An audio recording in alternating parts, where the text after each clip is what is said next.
Welcome to this month's IRIS session, brought to you by BrightRock, provider of the first ever life insurance that changes as your life changes.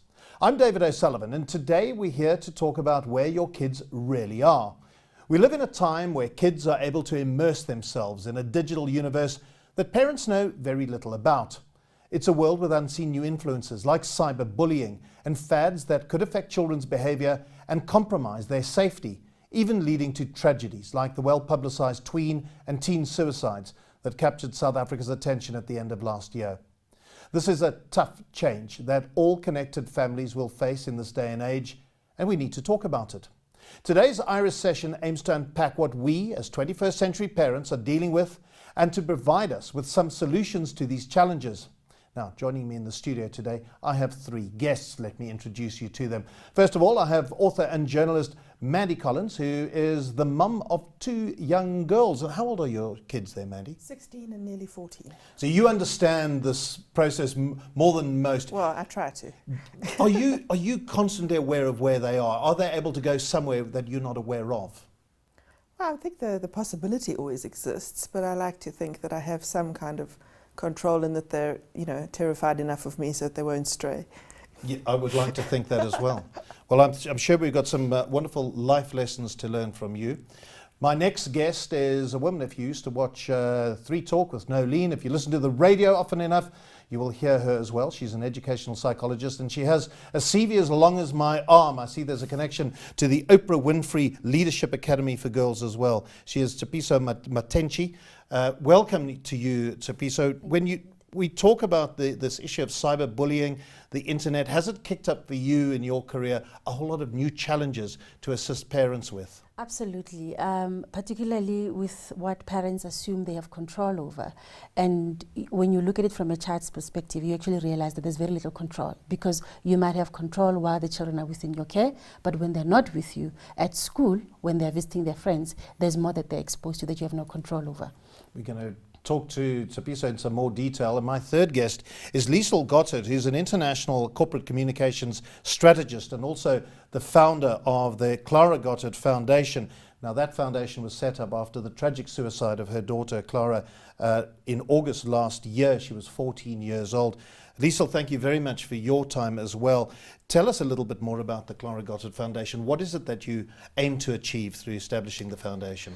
Well, at the moment we are still doing a lot of groundwork because it's not something that you can just jump into, and as much as it's a good idea to have a call center and support other existing foundations and initiatives that are doing a good thing, I've done a number of talks at schools and spoken to and had engagements with other parents to learn from specialists and people who are knowledgeable on statistics and psychology and the whole issue around teenage suicides, and also to help and support other parents who are going through the same thing, to talk to schools, children, about what other mechanisms there are to deal with their frustrations or depression or uncertainty in life.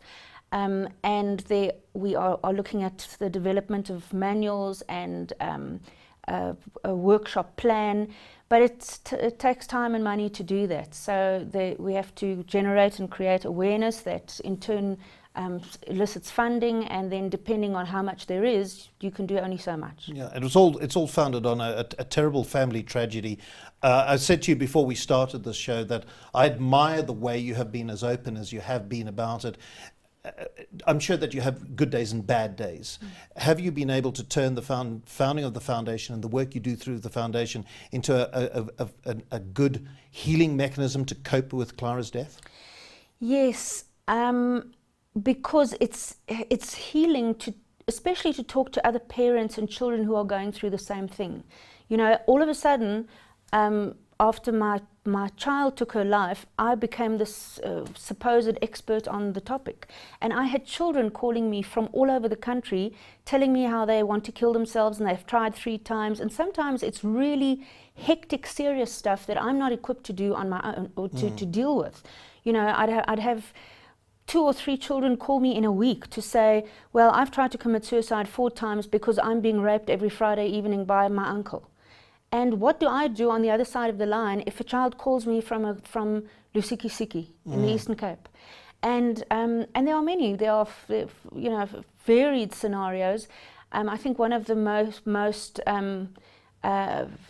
one of the best mechanisms that I've been able to tackle to deal with a personal grief is that I've written about it. So I'm almost done with writing a book about it. I don't know if we'll publish it, but we'll depend. There surely is a demand for something like that. Yes, but I think it's more a personal and a family issue whether or not to publish it. So it'd be your decision rather than Yes. you're not looking whether there's a market for this. No, It's there's definitely a whether you market, and feel- I've been approached by a number of publishers. I'd And imagine. I'm also writing a screenplay which is more my line because I worked in television and media for a long time, for a documentary film about not only the issue of teenage suicides and the difficulties they are going through, but to use our experience as a case study, if you will.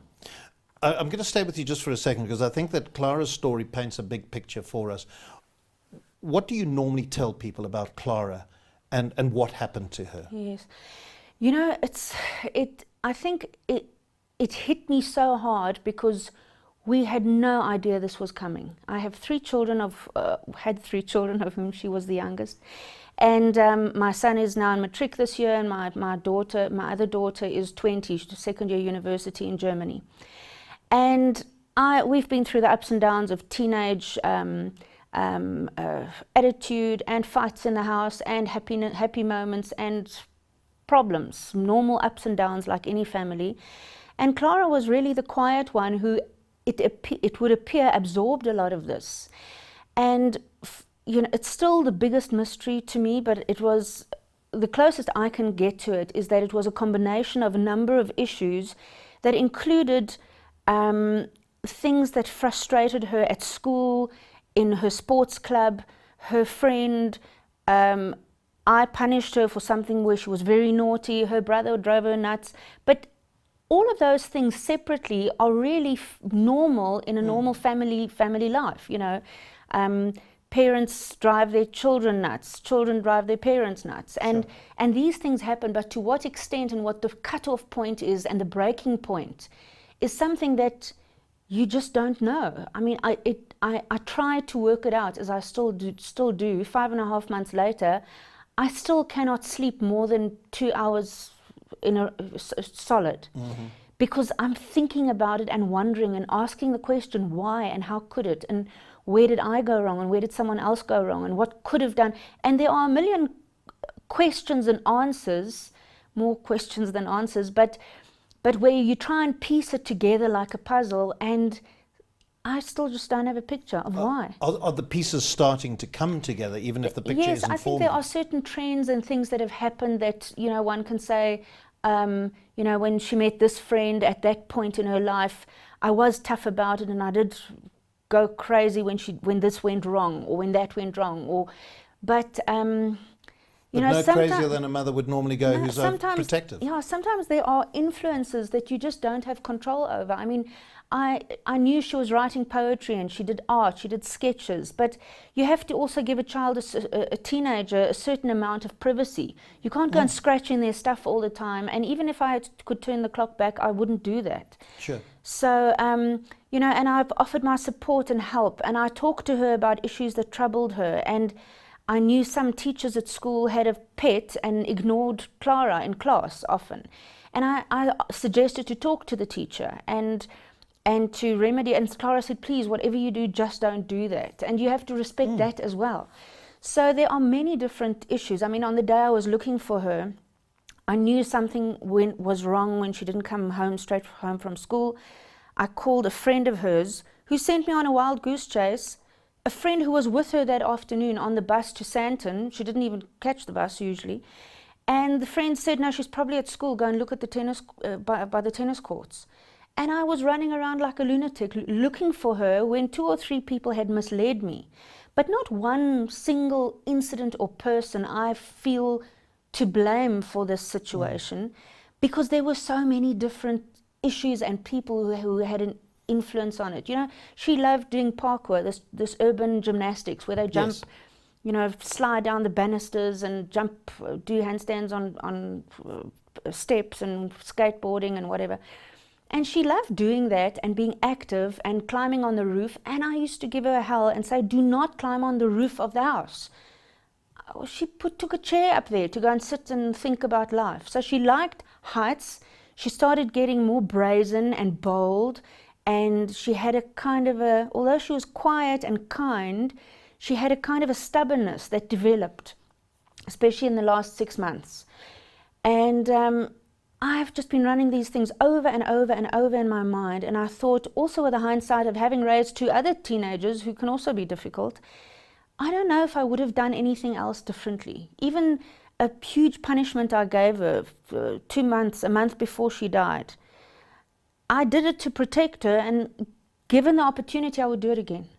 When I look at some of the research that is being done, there's this dramatic increase in teen suicides, but also an even greater increase in the number of teenagers talking about suicide, talking about self-harming. Did Clara at any stage verbalize those kinds of emotions to you? To a lesser extent, yes. She did say, I'm frustrated and this situation is getting to me and that one, and once or twice, I wish I could run away.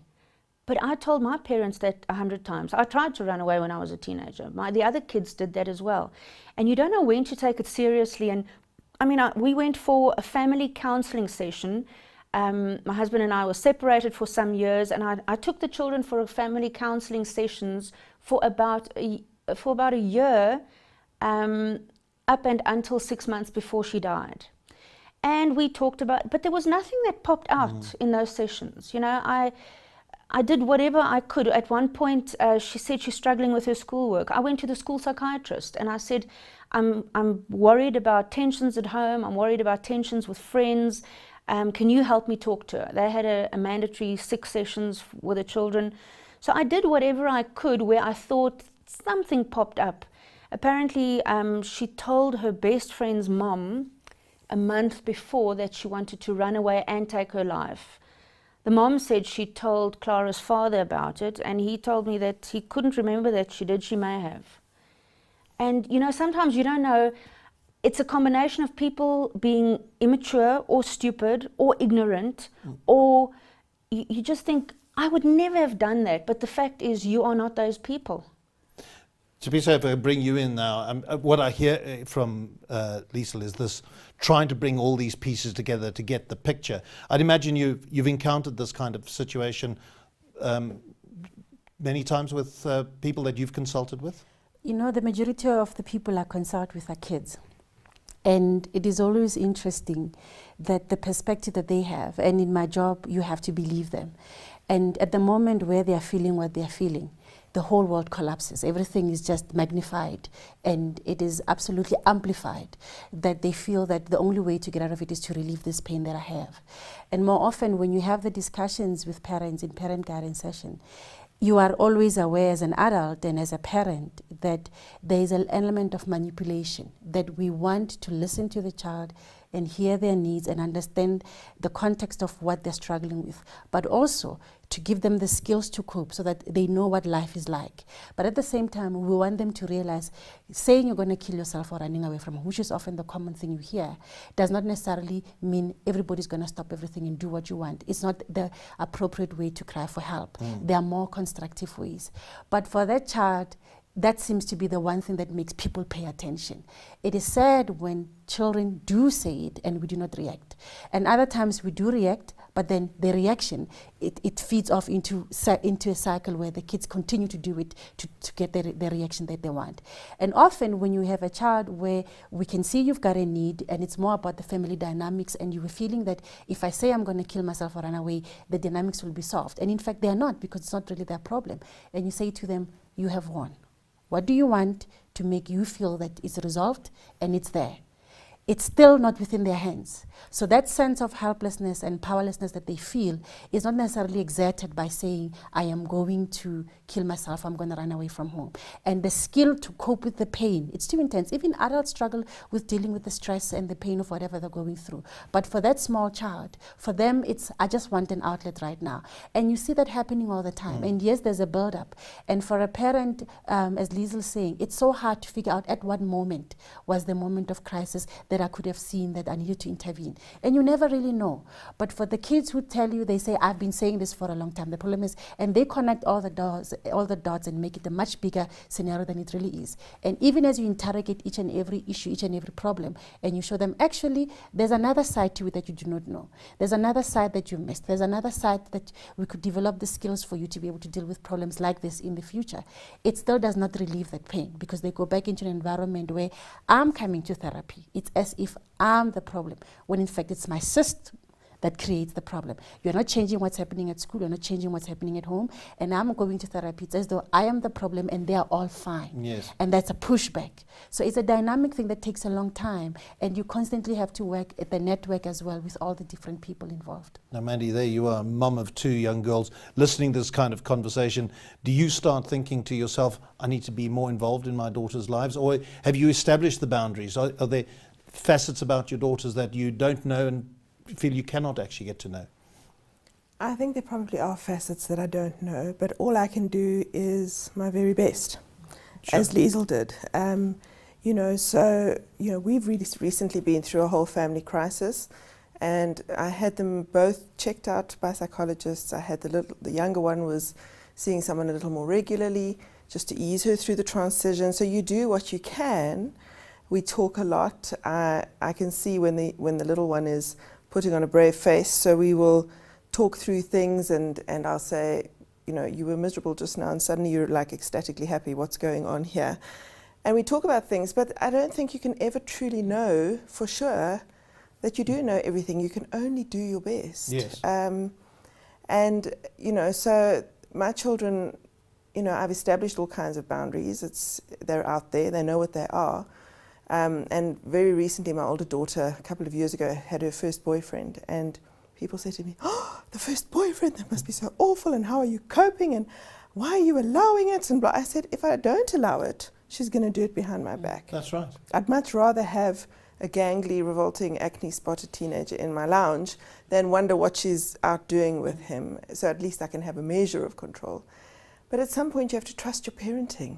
That's right. And just hope that you've said enough, done enough, modelled enough, because children ultimately, I think, learn far more by watching you than they do from what you say. You use this line that I honestly subscribe by, because for me, parenting is the most bewildering world. I have 2 young boys. And all I can do, and I advise people who are about to have children, just trust yourself. Yeah. But I don't know why I trust myself. So far it's gone fine. But what am I doing? Why am I able to trust myself? And I think if you're leaving your daughter, if you're allowing the process of getting a boyfriend to be a lot more natural, isn't that just the better thing to do? It's not you controlling, it's just allowing a completely natural process to unfold. Yeah, I mean, look, if she was 9 years old, I might have something to say. But and when he she was 50, 14, exactly. I thought, but the point is that nobody knows your children better than you do. And the problem is that I have 2 children who came from the same place and they're like chalk and cheese. So Yes. you have to parent them differently. So you do the first one and you think, okay, I've got the hang of this. And then baby number 2 comes and you think, I just want to run away myself. Yeah, the rule book's completely exactly. changed. But of course, So the there's no second one, you're manual. not as paranoid, are you? Yeah. If the first one was more challenging than the second one, because the reverse also happens, where I mean, it's the same with my kids. My 20-year-old absolutely gave us the biggest challenge, and we never really thought, we asked ourselves, what are we doing, And the 15-year-old says, just because that one gave you a hard time and you needed to be strict and you needed to have all these controls, don't assume that applies to me. And don't assume that I'm not allowed to make mistakes because you think I'm going to end up like that one. And those types of conversations, and when we have them, we call them DMCs. You actually end up having a mirror looking at yourself thinking, what the hell am I doing? And if I am doing this and this person is telling me that, what if I didn't sit down and say, hang on, I just saw a flash in your eyes. What's happening? And more often, if you think about the context we're in, we are working long hours, we work weekends, we're juggling multiple roles. Sure. We don't have those moments where we can actually connect and see the change in the look or that flicker of the shoulder that something else is fishy. And even if you do, it might not be the right moment. I mean, a lot of kids will tell you, so now you want to talk. I do not want to talk. And it becomes a power struggle that I am not ready to communicate with you. What makes you think you need to send me to somebody else to talk to? You can't talk to me. You can't talk to each other as parents. And then they reveal other issues in the family that are actually also modeling behavior that we don't deal with problems. So part of it, I think, is in terms of putting the parameters to try and make sure that you establish boundaries and you model good behavior. Part of it also has to do with how we as parents, as couples, as a family deal with challenges. And it exposes a whole lot of other things that we might have taken for granted. But more often, when it shows us, it's actually very painful because it says somewhere else you did something wrong. And other times you didn't do anything wrong. But it's just that you have a different personality, a different character that suddenly challenges you in the way you don't really know how to respond. And that's really is life. But And when let we, sorry, Maddie. I was going to say, let me tell you that teenagers will call you on your hypocrisy. Every single time. If you are a smidgen inconsistent with anything, they will nail you. So if I tell my children, you know, not to do something, you know, not to beat themselves up about something and not to be so hard on themselves or whatever, if I do that, and that is my superpower, they will come at me like a ton of bricks and say, but Mom, you always tell us not to do that and now you're doing it. And, you know, they're very quick to pick up when, you know, teachers take them on an excursion and say, you're not allowed X, and then the teachers are doing X. They're very quick to pick up on those kinds of little hypocrisies that adults are very, very good at displaying. Tricky bunch, a very tricky bunch, and a lot more understanding than, well, certainly from my own personal perspective, than I allow my kids to, than I believe. But if the topic of this conversation is, do we know where our kids really are we able to really look? Because we've got to put up the boundaries. Yeah, I think we have to, like what you also mentioned, you have to really look out for those cues, for the sigh and the roll of the eyes. Sometimes, you know, the kids act up and they want to make you a slave of their behavior and manipulate you. But sometimes there are cues about what's going on in their heart that they don't want to talk about. You know, you were talking about the boyfriend earlier. A week before Clara died, she was a real tomboy and proud of being tomboy and proud of being weird and silly, and she could do handstands and strength exercises and martial arts better than any boy her age. And she was joking and sitting next to me. We were watching The Simpsons on TV, and she said, Mom, so when do you think I'll be old enough to have a boyfriend? And I grabbed her and I tickled her and I said, when you 35. And she laughed and laughed, and I said, no, let's make it 40, because you don't have brains before you're 40, you know that. And she said, yes, I do. And we laughed, only for me to find out a week later after she died that she had had a crush on a boy that didn't like her.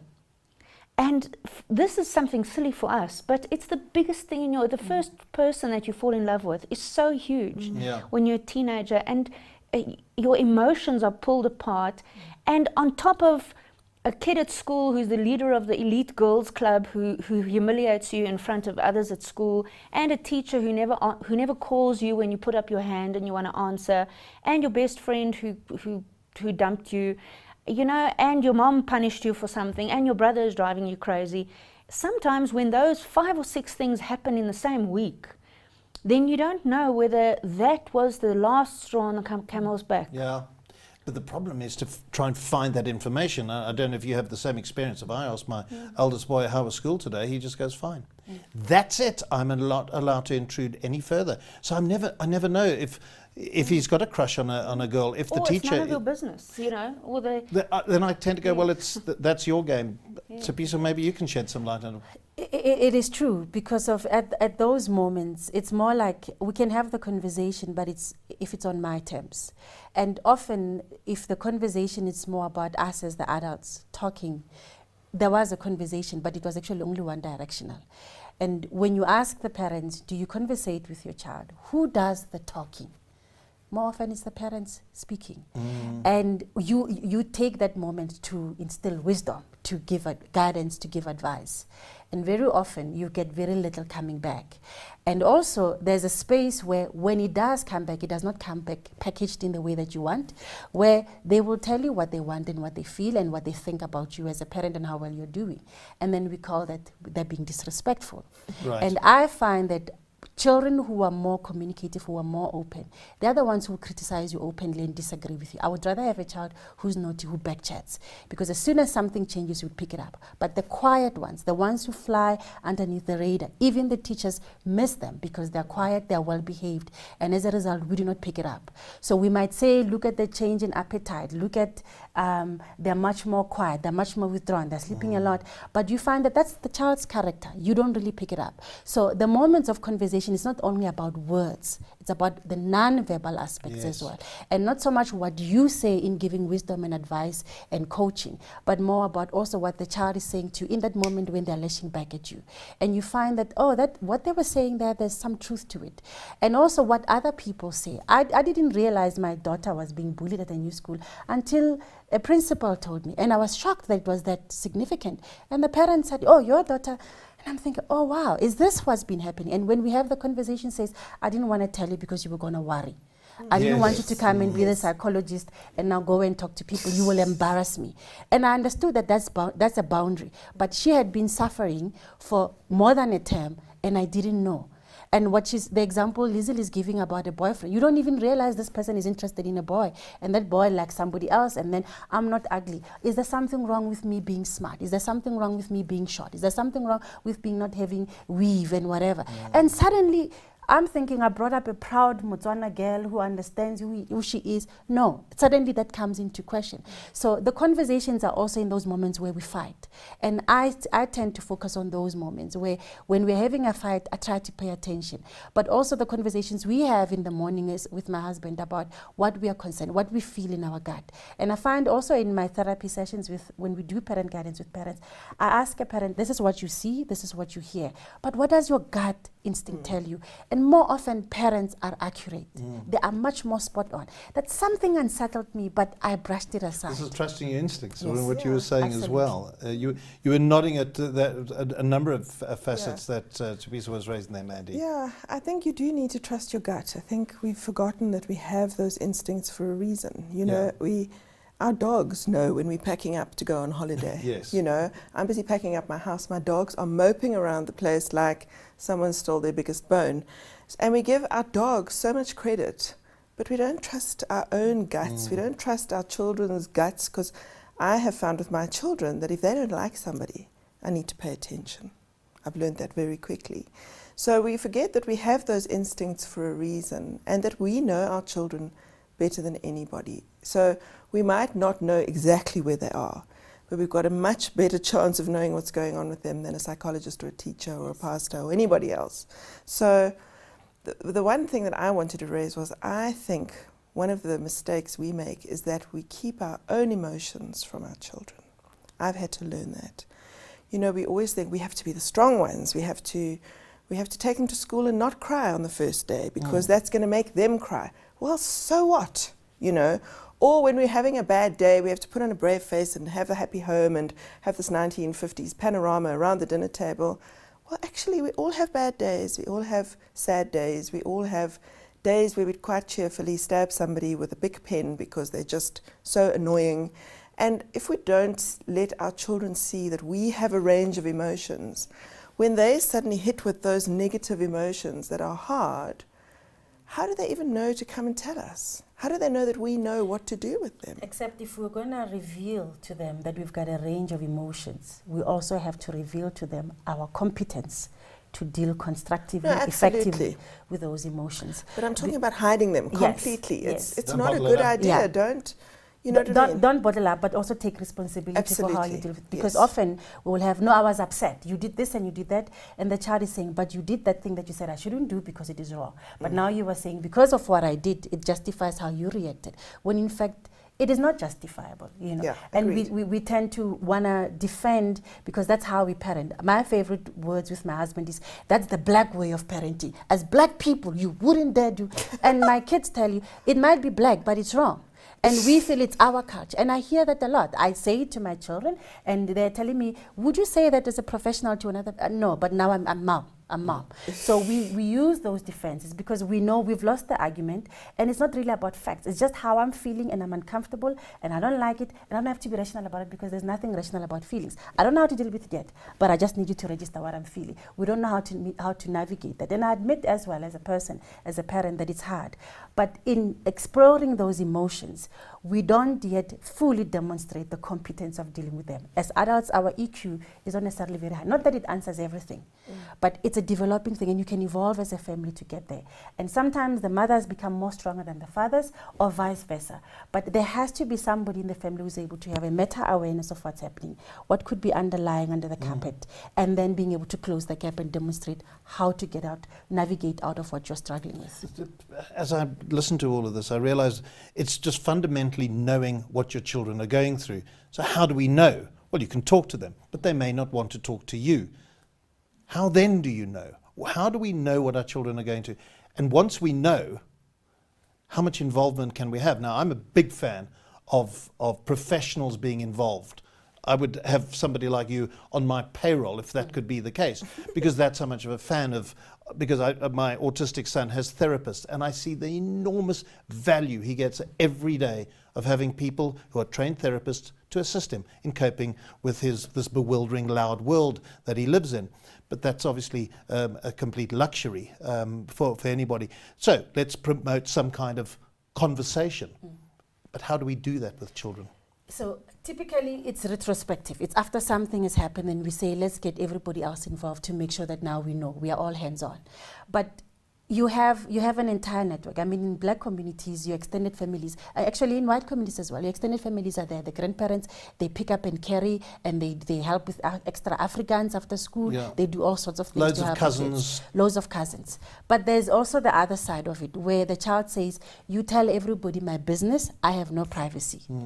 And they feel that they're impinging on my boundaries. But also, a lot of parents as well say, if you get my parents involved, I get diminished capacity to parent my children because my in-laws or my parents want to tell me, no, you shouldn't have done this and done it that way. So the more people you let in, you are also letting go of control over what you want to do and the decisions that you're making, because you're going to have another person saying, why didn't you do it that way? And that's an awareness that if you're going to make a decision to include other people, whether it's the grandparents, the aunties, and the cousins, it will help in terms of the child having more than one person to go to vent without them worrying that it will come back to you and then punish them. But you're also going to lose control. The other avenue is where we recognize that we've got people on the day-to-day environment at school that we can mentor. And like I say, this happens retrospectively, where we actually go into the school and ask the child, who are you close to at school? Who is the teacher that likes you? The teacher that mentors and coaches you? And we ask that teacher, touches base with them on a weekly basis to see how they are doing. And if something does not sit well, that they can actually say, come, let's have a conversation. It's a third party, getting a third party. But it seems to me that the foundation could possibly be that role. You mentioned the young girl from Lusikisiki who can't tell her family that she's being raped. And sometimes but she'll they come to you. they'll reach out to a complete stranger. And I think on a personal level, well, it's difficult to strike that balance with family or third parties, because you don't want to invade their privacy, but you want to give them freedom to express themselves. But the other thing that I have often thought about, that I try to do to a great extent with Clara and my other children, is that when they give you, on those rare occasions that they do want to talk, or that they make a comment, whether Clara is asking about the boyfriend age, or they are giving you a thread to something that can be a far bigger and more complex thing that is hidden in their heart. And you then have to take that thread and that opportunity and make use of it. And do it perhaps in a flippant way while both of you are making tea, or you find yourself in the kitchen at the same time.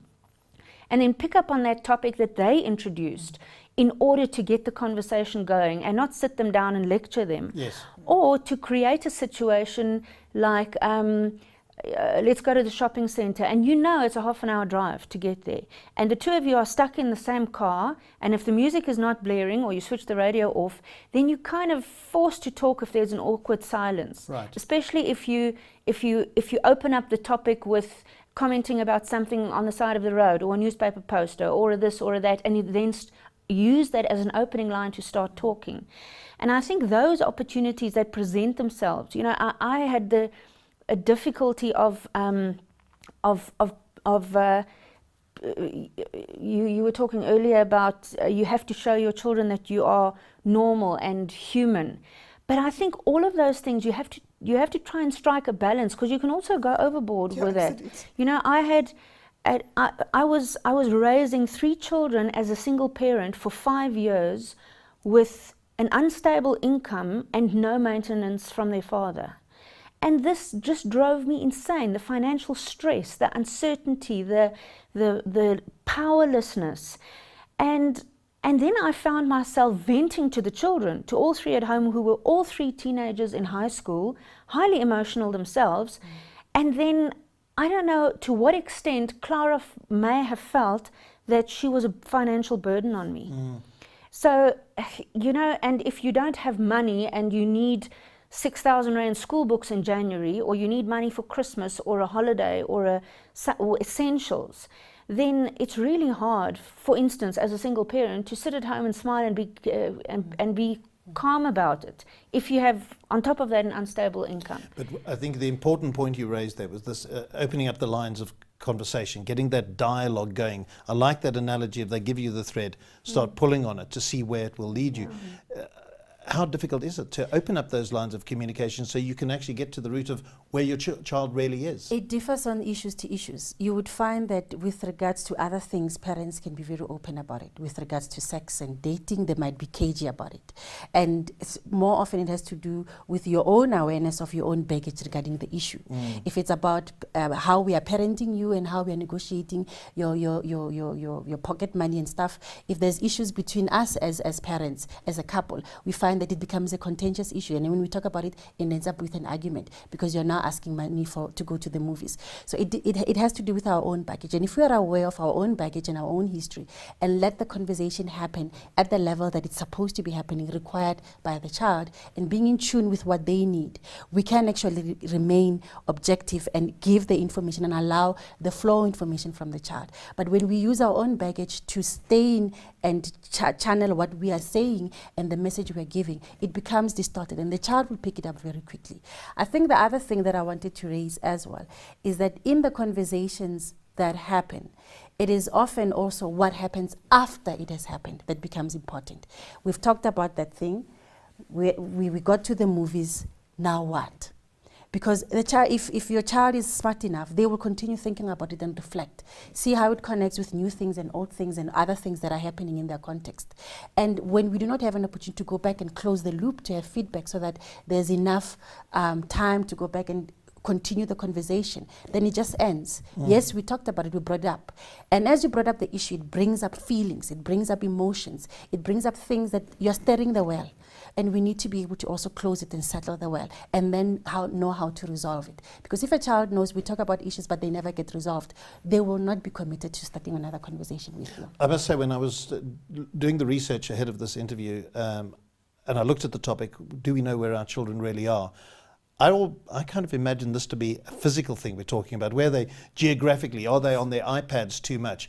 Well, actually, the conversation has been, where are they in their heads, has been, for me, the more valuable conversation, which is why we've gone 35 minutes or so without ever mentioning the internet. But it just seems to me we've been talking and presuming a lot of pressures that are put on children, family life, relationships, internet. And I suppose the internet has brought a whole new dynamic and more pressures. What's it like for your youngsters, Mandy? Well, I realized very quickly that my children were always going to know more about the internet and computers than I was. Yes. So I do my best to keep up, but I've put in very, very strict boundaries. So last night ahead of dinner, I sat at the dinner table and I said to the girls, what did I do? Why do you behave on the internet? Because I know that they are quite well behaved. I said, and the little one said, Mom, when I was 7 and I got a Gmail address, and I think she wanted mushy monsters or something, and I checked it all out. She said, "You told me if you go to the wrong places on the internet, this is what you're going to find. And it's not going to be pleasant, and it could endanger you." And she said, "You kind of scared me quite a bit." She said, "So I've always been too terrified to do that." Oh, really? Okay. Well, I mean, I have another friend who actually sat her children down when they were first exposed to the internet and took them to some internet porn and said, "This is what I don't want you looking at." And they were so horrified that they never ever went that route again, which is a little guerrilla, you know. Yeah. But that's what she did. She thought, instead of trying to couch it and pussyfoot around it, let me just show them what I don't want them to do. Takes the intrigue all out of it completely, Exactly, doesn't because now it's nothing We've they seen haven't it seen move on. before. So I did set very clear boundaries, and when they were smaller and they started wanting to play a few games and do that sort of thing, I checked them out very carefully first. And I also taught them about giving away their identity online, about the predators that are out there, all of those kinds of things. And I also monitored their time very closely. So the deal was, we will set the kitchen timer, and before you're allowed to go on the computer, you will go outside for 30 minutes. And when those 30 minutes are up, you may have 30 minutes on the computer. And when those 30 minutes are up, go and find something else to do. Obviously, when they get older and they have to research things for school and whatever, you can't police it like that anymore. But I think that kind of set a foundation. But again, it's not foolproof. It's No. just a measure. There's But no it's- guarantee. I think it's, we tend to think, yes, how much time they spend on the internet or computers or BlackBerry or is only a physical manifestation of what's going on in their minds.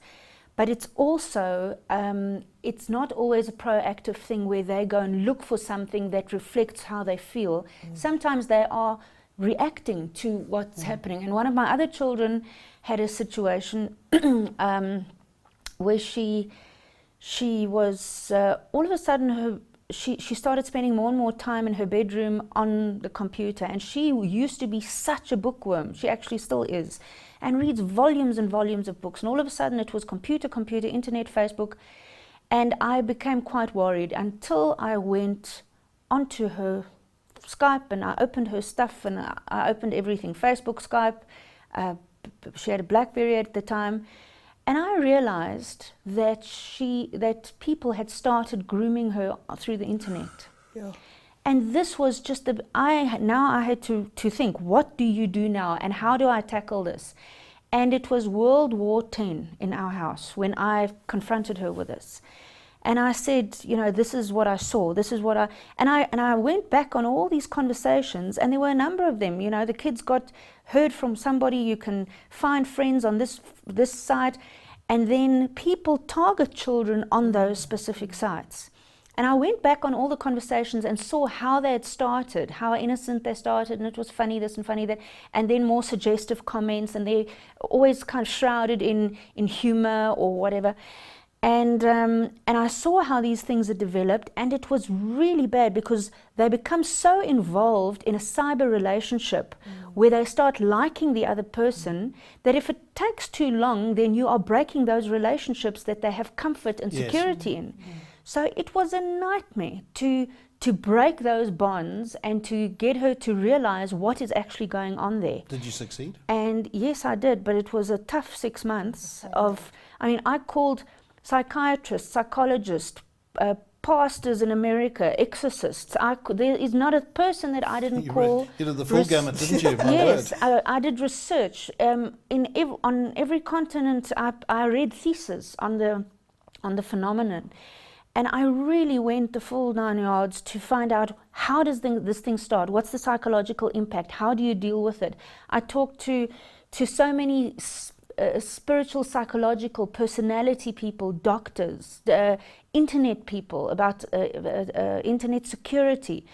And this was, and still is, a model child, president of the Rotary Club and lead in the school play, and a model child who read and who's smart, good grades.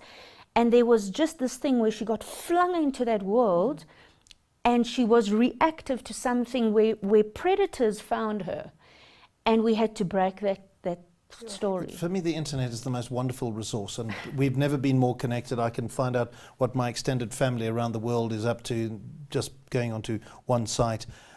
My kids have learnt an enormous amount. My one of my kids is he learns speech actually through the internet because he's from a little boy watching Peppa Pig and things like that. But that kind of story is a cautionary tale of note. I'd imagine, to be so in your line of work, the internet has changed dynamics completely. Absolutely. That little phone that they have, it's a wealth of information, but also a powerful tool for them to do a whole lot of things that you as a parent might not even imagine. As I was saying before we started, that I actually had a couple of kids, but one specifically who did a media audit or social audit of their parent and checked all their websites and found things that the parents didn't really want to be shared and exposed them and led to a path where the child wanted to run away from home and kill themselves because of they found out and compromising information about the parents. But I think also some of the stuff that I see with my own 15-year-old where they're taking pictures, you know, you leave, you stay in one area, you go to another place, you've got relatives or friends, and they say, oh, I know now you're living at this place or you're doing this. I see your daughter has this hairstyle and you're wondering, how do you know that? You do not know my children. Oh no, we follow them on Instagram. And going through the phone and checking, and you realize that it's so important for them to have specific people like certain things, to have so many friends, and for them it's a powerful tool that shows that I'm cool. And if people do not follow you or do not like you or they unlike you or unfollow you, whatever you call it, and suddenly the image, the self-esteem gets completely crushed. So the value it takes, the life it takes and the meaning it takes for the child is far-reaching and much more deeper. That when you try to stop the behavior, it's not just about stopping what you're saying, stop taking pictures or stop communicating with this person. The value becomes much more internal, that I am losing something. I'm losing a relationship. I'm losing something that has become part of my identity and my self-worth. And now we have to reconstitute it. And children, that's why they resist, because we tend to overlook the connection they have about being liked and being popular.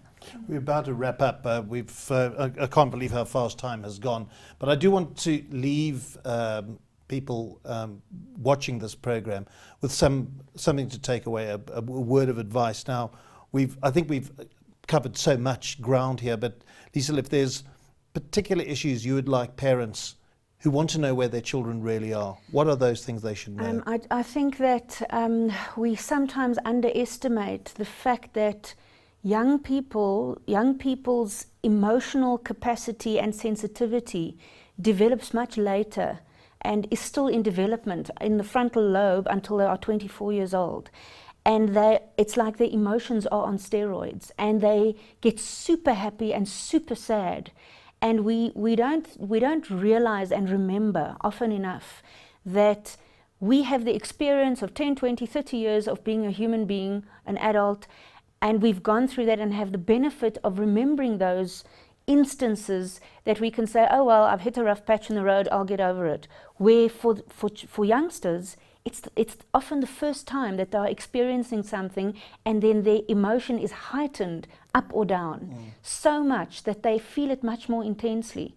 And I think we have to be aware of that, listen to what they say, look at their body language, look at their patterns, and be critical about that and be interested and caring without being overwhelming. Okay, to be so, some advice from you. How do we find out where our children really are? Your instincts will always tell you. And it's in those moments when you're busy where you think, nah man, it's nothing, that actually it is something. And that's literally what you have. You carry this child, for the mothers, you carry this child in your belly for 9 months for a reason. And your body will first tell you. And it will first tell you what's happening before it recognizes in your brain, it registers. And if you follow it and you actually inquire until you are settled in your spirit, then you will know that I've done all that I can. When you send them out there, you need to have that sense of security, but you may not have it unless you follow your gut instinct as well. Okay, Mandy, final word from you on that? Yeah, I think my biggest challenge is that I need to learn to listen before I lecture. I think we're so keen to give advice and to show the way that often we don't listen enough or well enough, and we don't listen deeply enough. So that's something that I work on a daily basis. I'm very good at lecturing. But I think that listening to your children, to actually listening to what they're saying, not to what you think they're saying, is a key thing on top of what these ladies have said. And that's where we'll wrap it up. My thanks to all three of you. Thank you very much. To Mandy, to Tsepiso, to Liesl as well. I hope you enjoyed this and learnt a lot. I certainly did from this particular IRIS session. I'm David O'Sullivan. I look forward to encountering you on our next IRIS session next month. Thank you so much for watching, and goodbye.